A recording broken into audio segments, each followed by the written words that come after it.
¿Traes servillete? Claro. Qué bueno. Muy bien. Pues mira, ya me han presentado. Buenas tardes. Soy José Bernabéu, tengo 63 años, aunque no me parezca, sí. Ya. Así que quisiera contaros un poquito para comenzar, un poco de cómo fue la vida de aquel joven que conocí hace 63 años. Lo digo conociendo. Así que recuerdo muy bien de un joven que por los años 70 era muy religioso, practicaba todos los ritos de su religión, y cuando digo los ritos de su religión, pues estoy hablando de ir a la misa, hacer el catecismo, la comunión, la confirmación, asistía al sacerdote, la confesión, la Eucaristía, participaba en el lavatorio y también en muchas procesiones. La verdad es que participaba activamente en todas esas ritos. Y recuerdo muy bien que él pensaba y lo hacía porque quería acercarse a Dios, quería saber cosas de Dios. Así que se compró, y lo tengo aquí, así que ya podéis ver que esto tiene aproximadamente unos 50 y pico años. Se compró una Biblia. En aquellos tiempos no era muy común tener una Biblia. Se compró una Biblia de Ediciones Paulinas. Ahí está.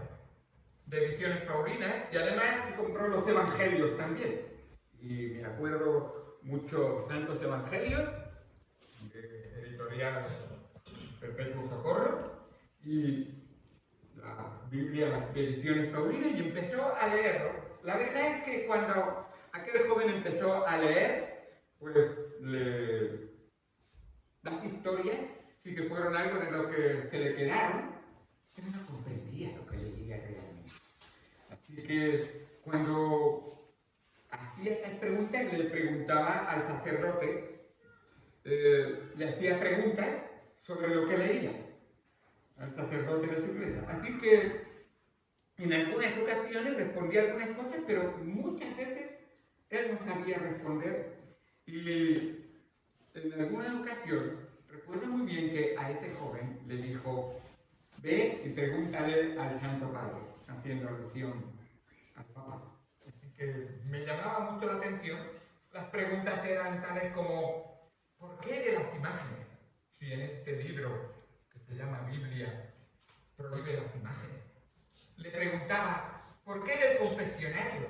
Si este libro no hace mención del confesionario en ningún momento. Me acuerdo que le preguntaba, ¿por qué los sacerdotes no se casan? Si este libro enseña que el sacerdote debe ser un ejemplo de la congregación, que verdaderamente el que gobierna bien su casa será apto para gobernar la casa de Dios. Me acuerdo que en algunas ocasiones hacía estas preguntas y también recuerdo, gracias,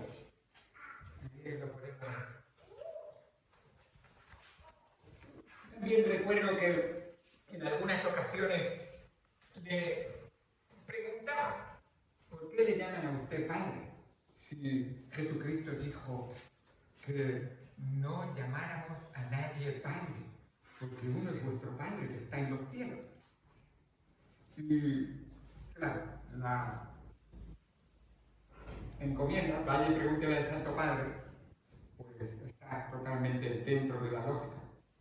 Así que en la Biblia tenemos la historia también de un hombre que era muy religioso, y quisiera en esta tarde, tras haber contado un poco de esta religiosidad, traeros a otro hombre que era muy religioso en la Biblia y que vino a tener un encuentro con Jesús. Este hombre se llamaba Nicodemo. Y una noche este hombre religioso tuvo un encuentro con Jesús y este encuentro transformó su vida y pasó de tener una religión a tener una relación eterna. Vamos a ir, por favor, si alguno tiene Biblia y quiere buscarlo. Una de las cosas que siempre hacemos en la iglesia es siempre hacer énfasis en que todo lo que decimos, todo lo que enseñamos, todo lo que tratamos de ayudar a la gente esté basado en el libro eterno. Eso es la palabra de Dios. Por eso lo que los hombres digamos tiene muy poca importancia comparado con la palabra de Dios. Dice en el Evangelio de San Juan, capítulo número 3, versículo número 1, cuenta esta historia. Lo voy a leer y después vamos a ver unas enseñanzas prácticas para nosotros que Dios plasmó hace 2000 años y son tan eficaces hoy como lo fueron hace 2000 años. Dice la palabra de Dios, había un hombre de los fariseos que se llamaba Nicodemo, un principal entre los judíos. Este vino a Jesús de noche y le dijo, Rabí, sabemos que has venido de Dios como maestro, porque nadie puede hacer estas señales que tú haces si no está Dios con él. Respondió Jesús y le dijo, de cierto te digo, el que no naciere de nuevo no puede ver el reino de Dios.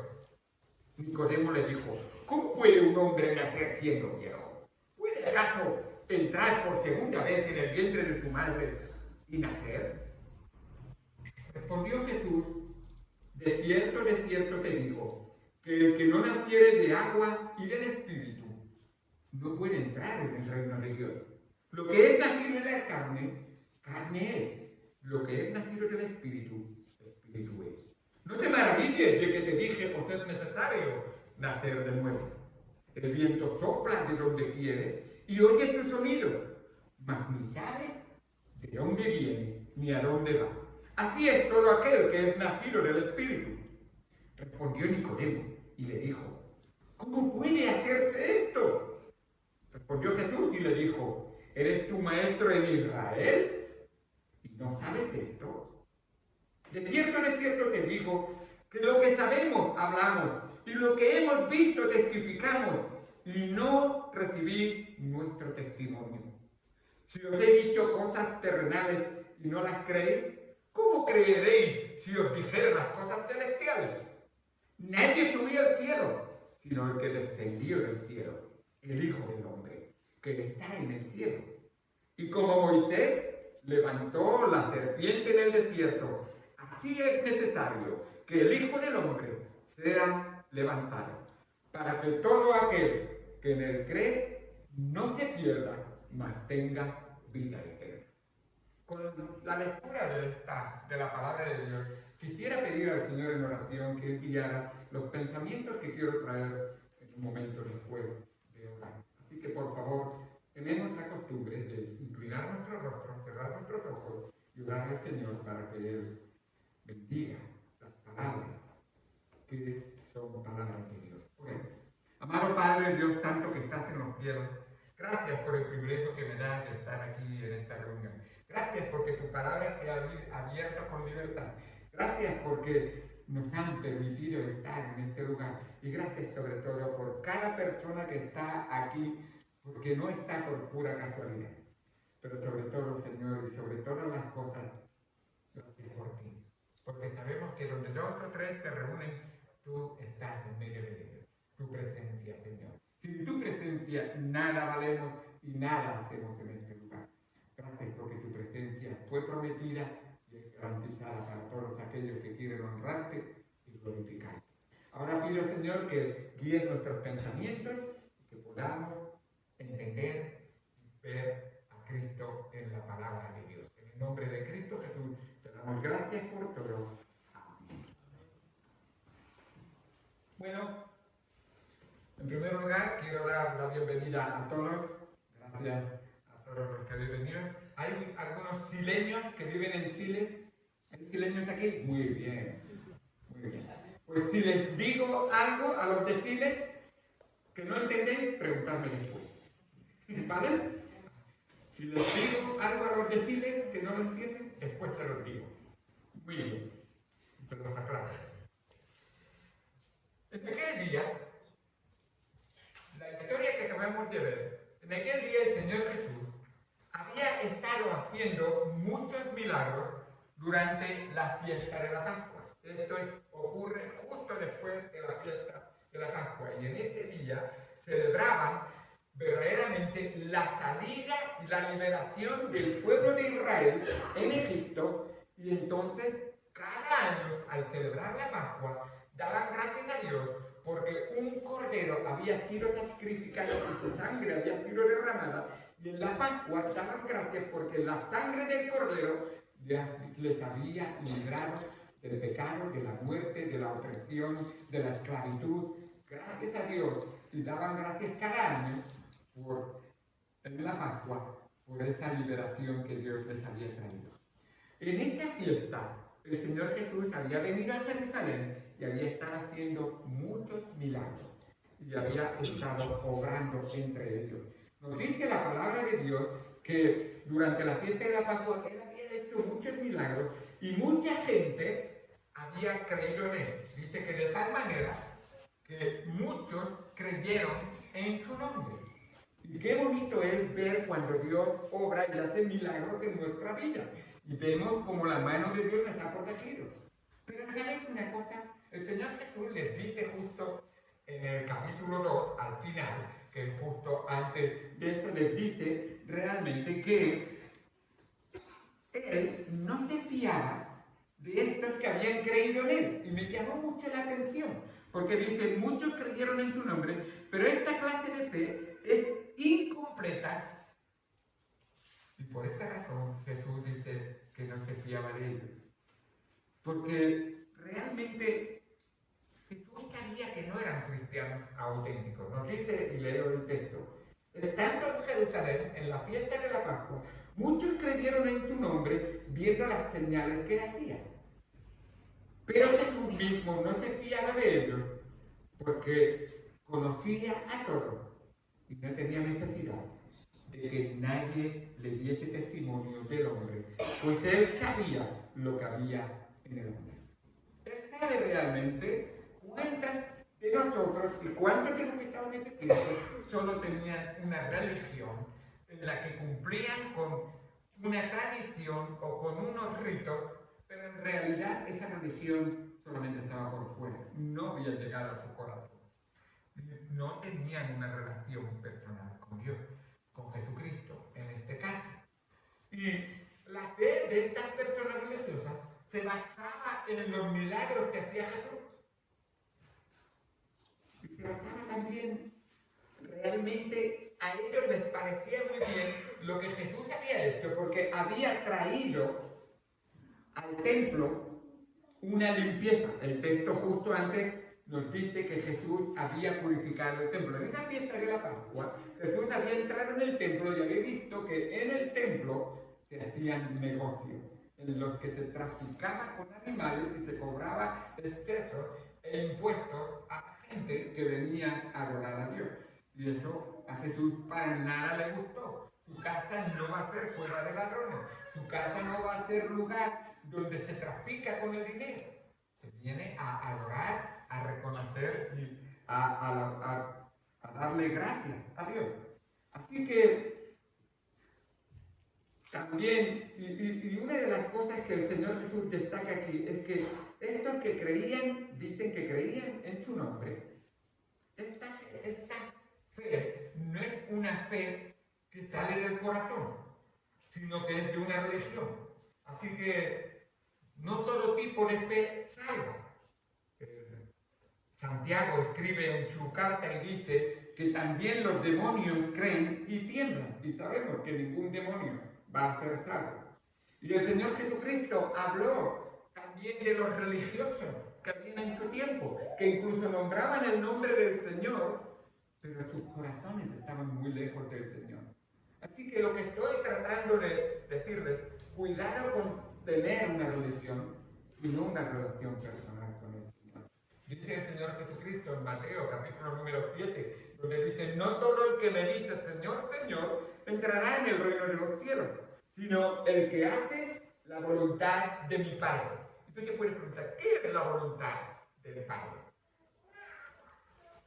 Lo puedo señalar bien claramente. La palabra de Dios. Si tú crees que crees en Dios, pero la palabra de Dios no te dice nada, no crees en el Dios verdadero. Tienes una religión, pero no una relación. Para saber lo que Dios quiere para tu vida, tendrás que leer la palabra de Dios. Este es el mensaje de Dios. Estas son las instrucciones de Dios. Dios es tu creador. Y el Creador ha dado unas instrucciones para cómo debe de vivirse la vida que Dios ha creado. La Biblia es el libro de instrucciones para tu vida. La Biblia es ese prospecto que llevan los medicamentos para tomarlos adecuadamente. La Biblia es el prospecto de cómo vivir la vida adecuadamente para honrar y glorificar al Señor. Por eso es tan importante que nos dice el mismo Señor: no todo el que me dice Señor, Señor, entrará en el reino de los cielos, sino el que hace la voluntad de mi Padre que está en los cielos. Muchos me dirán en aquel día: Señor, Señor, ¿no profetizamos en tu nombre? Y en tu nombre echamos fuera demonios, y en tu nombre hicimos muchos milagros. Entonces les declararé: nunca os conocí. Apartaos de mí, hacedores de maldad. Vuelvo a repetir: hay una gran y enorme diferencia entre tener una religión y tener una relación personal con Dios.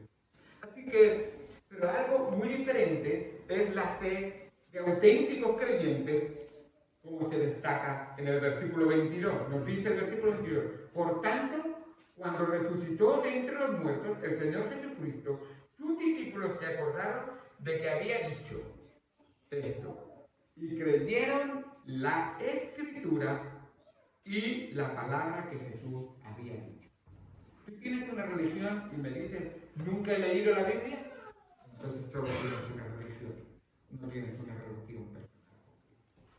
Tú tienes una religión y no sabes qué es la voluntad de Dios para tu vida. Entonces tu religión realmente hace que el Señor dice que no te fíes de ti. Y qué importante es ver estas enseñanzas, porque son necesarias para nuestra vida. Y así que los judíos que habían creído en él, realmente en otras ocasiones Jesús dijo que los judíos que habían creído en él: si vosotros permanecéis en mi palabra, seréis verdaderamente mis discípulos. Por eso, una y otra vez Jesucristo hace énfasis en la palabra de Dios. No tanto en una religión que te lleva a saber que Dios existe, sino en una relación personal con el Dios que ha creado todo, que sostiene todo, que se hizo hombre y vino a esta tierra, y que pagó la deuda de sus pecados en la cruz del Calvario, al cual un día le daremos cuenta. A estos judíos les pasaba como a muchas personas en la actualidad: son atraídos por elementos espectaculares del cristianismo, pero no creen en el Cristo y en su palabra.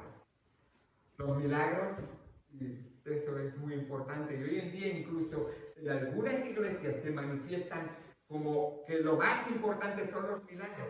Los milagros son solo señales, no son la salvación. Es como las señales de una carretera. Tú vas a un destino y ves las señales que te indican cómo llegar a ese destino. Y que vemos señales en la carretera, estas nos sirven para indicarnos el camino que debemos seguir si queremos llegar a nuestro destino. Pero sería absurdo quedarnos delante de una señal creyendo que hemos llegado a nuestro destino. Esto es lo que hacen aquellos que se paran fascinados en los milagros y no llegan a conocer a Cristo como su Señor y Salvador. Son, en muchos casos, los que realmente son muchos los casos en que uno busca la solución de algún problema temporal o de una enfermedad, pero no están interesados en la salvación eterna de sus almas. Así que la opinión personal de Jesús de estas personas es que, como dijo él, no se fiaba de ellos.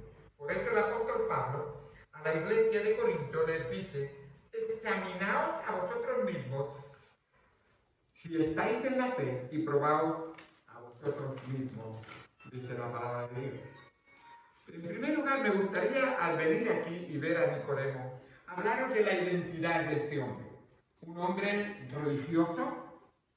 La identidad de este religioso, dice la palabra de Dios que era un fariseo.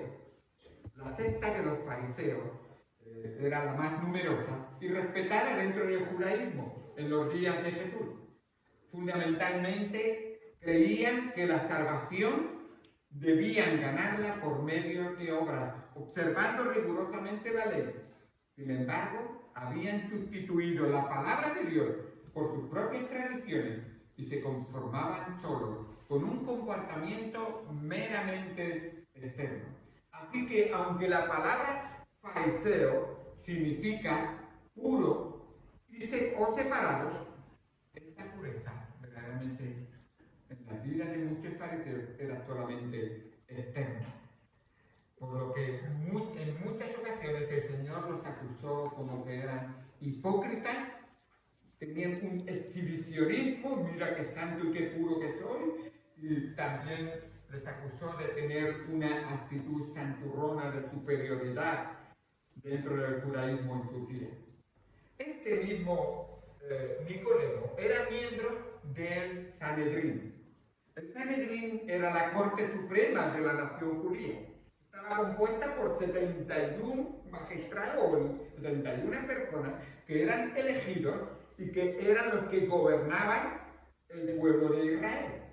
Así que 70 que eran elegidos y uno que era el sumo sacerdote. Además, nos dice la palabra de Dios que Nicodemo era no solamente uno más de los 71, sino que era maestro de Israel. Un maestro. Verdaderamente vemos que este hombre que viene a tener un encuentro con Jesús no era un neófito en la materia de la religión. No era una persona que no se había preparado en cuanto a leer lo que son los escritos de la palabra de Dios. Pero la realidad es que se encontró que al conocer a Jesús se dio cuenta de que era solo un religioso más. Nos dice la palabra de Dios que Nicodemo, en una ocasión, intentando defender a Jesús delante del Sanedrín, porque a Jesús lo estaban acusando de cosas malas que no había hecho, y él intentando defenderle, nos dice en Juan capítulo 7, le dijo Nicodemo, el que vino a él de noche, el cual era uno de ellos, en esta ocasión ya había tenido una relación personal con Jesucristo, ¿juzga acaso nuestra ley a un hombre si primero no le oye y sabe lo que ha hecho? Así que este Nicodemo, que era la creen de la religión de Israel, viene a Jesús y tiene un encuentro con él, y en el versículo 2, hablando con Jesús, le dice, Rabí, que es lo mismo que maestro, que enseña a los discípulos. Sabemos que has venido de Dios como maestro, porque nadie puede hacer estas señales que tú haces si no está Dios con él. Reconoce que este hombre que está aquí tiene una relación personal con Dios, porque todo lo que hace no puede hacer que lo haga si no está Dios en él. Todavía no está reconociendo que Jesucristo es Dios, pero está viendo la realidad de la segunda persona de la Trinidad. Así que Nicodemo había hecho una deducción lógica de las señales de Jesús que evidenciaban con claridad que Jesús era Dios. Nos dice en Juan 14, versículo 42, los gobernantes, muchos creyeron en Jesús, pero por causa de los fariseos no lo confesaban para no ser expulsados de la sinagoga. Cuando Jesús hablaba, los que le escuchaban veían que sus palabras no eran palabras de hombre, eran palabras que podían cambiar la vida de las personas, porque Él es Dios hablando, Dios hecho hombre. Pero Jesús no quiere que la gente se enfoque en los milagros, sino en su obra más importante. La obra más importante que Jesús vino a hacer fue salvar las almas de los que creen en Él. Esa es su obra. Y Jesús le dice a Nicodemo, Él viene hablándole de las obras que Jesús ha hecho, y Jesús mira a los ojos a Nicodemo, viendo su alma y su corazón, y le dice, de cierto, el que no naciere de nuevo no puede ver el reino de Dios. Así que, aunque Nicodemo no le había preguntado sobre el reino de Dios, Jesús nuestro Señor ve la necesidad profunda del corazón de este fariseo. El Maestro, nuestro Señor Jesucristo, contesta la pregunta inquietante que seguro Nicodemo llevaba en su corazón. ¿Cómo puedo entrar en el reino de Dios? Y debería ser la pregunta que cada alma se haga. ¿Dónde va a pasar mi alma la eternidad después de esta vida? ¿Dónde voy a estar? Estoy seguro de que iré a uno de dos lugares. ¿Cómo sabría cuál de ellos iré? Y Jesús va a responderle y le va a enseñar. Con esta pregunta queda claro que el hombre no puede salvarse a sí mismo, contrario a lo que enseñan las religiones. Las religiones, en su gran mayoría, enseñan: esfuérzate, consíguelo, disciplínate, cumple estos ritos, haz estas penitencias y conseguirás lo que tú quieres. Pero el Señor Jesucristo enseña algo muy diferente. Y recuerda, el cielo es de Dios, el cielo no es de los hombres. Quien decide lo que se va, quien entra o no en el cielo, es Dios. Así que habrá que escucharle a Él. Y Jesús le enseña que la religión no le puede salvar. Y lo que necesitan las personas es una nueva naturaleza. Nacer de nuevo. Y por la contestación, pregunta que vemos en Nicodemo, vemos que solo entendió que tenía que nacer otra vez. Cuando Jesús le dice: el que no naciere de nuevo no puede ver el reino de Dios, Nicodemo, si no te le ocurre otra cosa, ¿puede un hombre nacer siendo viejo? ¿Puede acaso entrar por segunda vez en el vientre de su madre y nacer? Ninguna locura, ¿no? Por supuesto. Jesús contesta de manera contundente, pero difícil de entender quizás para algunos, por el momento en que se lo dice.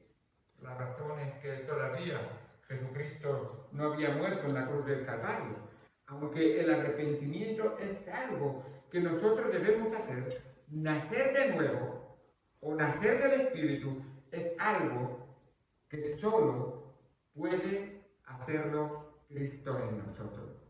Él es el que nos bautiza en el Espíritu Santo. Dice en Juan, en el capítulo 1, versículo 33, que este nacimiento del Espíritu tiene que ver con la regeneración. El apóstol Pablo, escribiendo de la regeneración, dice: por el lavamiento de la regeneración, regenerar es volver a nacer,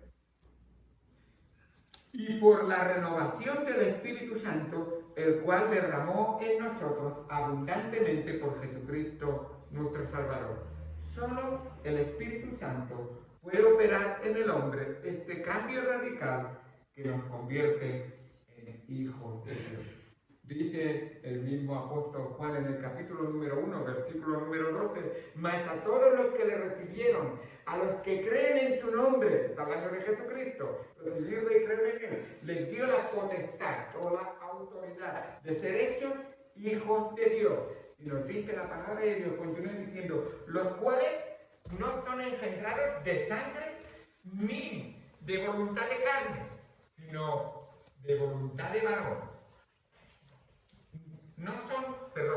Los cuales no son engendrados de sangre, ni de voluntad de carne, ni de voluntad de varón, sino de Dios. Esto está declarando categóricamente que solo podemos ser salvos por la voluntad de Dios. La obra de Dios en nosotros no es por una decisión personal, que no es por un esfuerzo humano, solamente Dios puede hacerlo. En el versículo número 6 del texto que hemos leído, nos dice la palabra de Dios que Jesucristo le dice: lo que es nacido de la carne, carne es, y lo que es nacido del Espíritu, el Espíritu es. ¿Qué está diciendo el Señor Jesucristo? El término carne se refiere, por supuesto, a la naturaleza humana pecadora. Así que lo que el Señor está diciendo aquí es que esta naturaleza solo puede producir algo semejante a ella. La conclusión inevitable es que desde Adán, sin excepción, todos hemos heredado la naturaleza caída.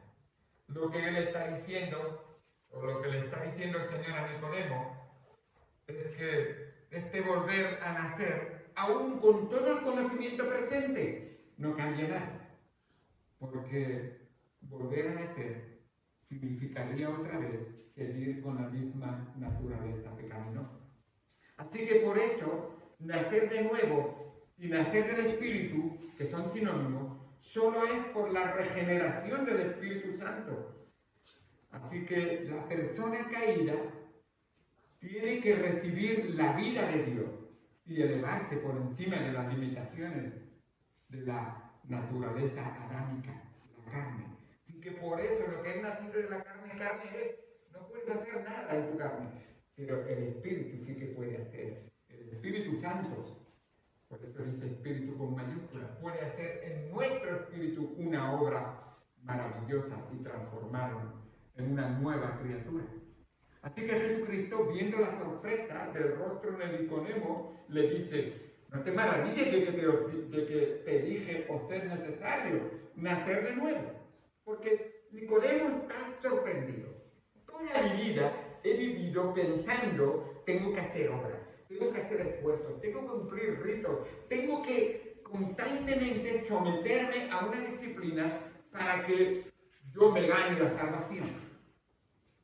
Y Cristo le dice: vano es el esfuerzo de la carne, vanos son los ritos, vanos son los esfuerzos de las religiones en tu vida. Necesitas la obra del Espíritu Santo para que te cambie y te haga una nueva criatura. Te dé el nuevo, puedas nacer de nuevo, la regeneración en tu vida. Así que lo que le dice, él pensaba que la salvación era algo que tenía que conseguir por medio de sus buenas obras. Y Jesús le explica que eso es imposible. Es imposible ser salvo por las buenas obras y que la salvación es, la salvación es un regalo de Dios. Y esa es la sorpresa tan grande, que yo voy a conseguir algo o voy a tener algo sin que yo me esfuerce, que me lo van a regalar. Y no me cuesta nada, no lo quiero. Algunos en nuestro orgullo pensamos así. Pero él está diciendo: si tú lo haces con tu propia carne, con tu propia fuerza, con tu propia mente, con tu propia habilidad, no lo vas a conseguir nunca. Pero si yo te lo regalo, la sorpresa de las sorpresas es que la palabra de Dios nos dice que por gracia sois salvos por medio de la fe, y esto no de vosotros, pues es don, es algo que te regala Dios, don de Dios, no por obra, para que nadie se gloríe. En el cielo no va a haber ni una sola alma que le diga a Dios: Dios, yo estoy aquí porque yo sobrará. No habrá ningún yo. Será todo: Señor, yo estoy aquí porque tú, tu Hijo, tu obra, tu misericordia, tu gracia, tu perdón, tu amor, me tocó el corazón. Y esa es la gran necesidad que toda alma tiene que reconocer. No es religión, es relación personal. Nicodemo había sido maestro de maestros en cuanto a la religión.